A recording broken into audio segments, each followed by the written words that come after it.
The kind of journalism that I do, particularly when elections come around, is really reporting. It's journalism with a capital J. So I travel around the country a lot. I'm exhausted, actually.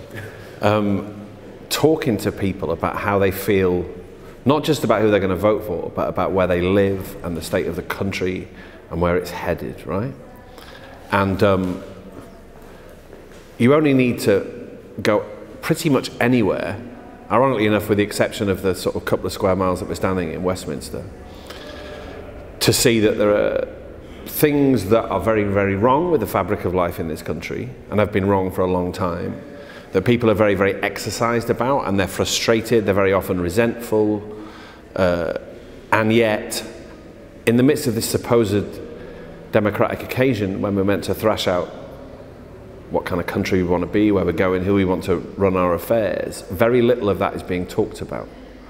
And that's for two reasons. I think firstly, Brexit is like a great sort of damp blanket that's thrown over everything, and is only talked about in the most sort of generalised, borderline meaningless way. So that stops people talking about, you know, their hospitals and their schools and the state of the democracy they live in and all of that stuff. The other frustrating thing about this moment is that after the EU referendum, there was a burst of conversation about the idea that this was people and places who'd felt neglected and overlooked, who were kind of shouting, "I exist." Now, that doesn't account for the whole of Leave voting, but I agree it counts for a sizable proportion of it. And initially, I went to a lot of events and spoke to a lot of people who were saying, look, we really have to start thinking about Stoke-on-Trent and Merthyr Tydfil and parts of the northeast of England and these places which have been overlooked for years and have just sort of shouted at us, you know. But that seemed to kind of dissipate fairly quickly, I think, as the realities of leaving the European Union dawned. Because, you know, unfortunately, if you have a political conversation which is dominated by the prospect of negotiating with the EU about how on earth we exit, you're not going to be able to talk about rebalancing the economy and the parlous state of public services in post-industrial places and all of those things. So the irony is that it was Brexit that highlighted the predicament of these places, and yet it's Brexit which is probably going to mean that their very real predicament isn't being addressed.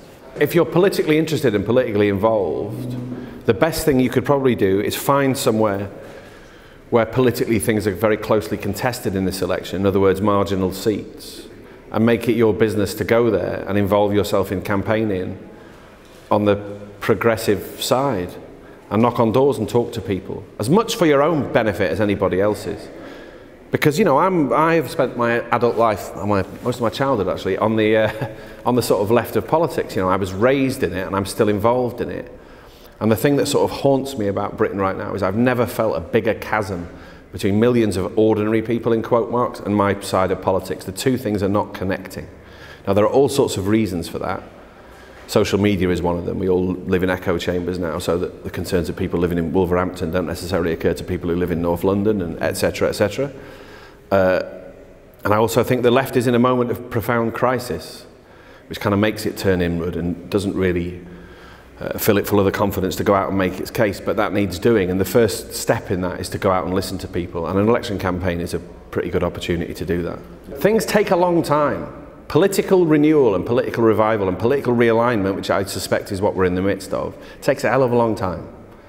You know, the Labour Party was created in 1900, and in 1945 it finally got consent to really create the country in its image, and, you know, I think it will take 15 or 20 years for the political realignment I think it will take 15 or 20 years for the political realignment we're probably in the midst of to sort of come to fruition. But that's okay, you know.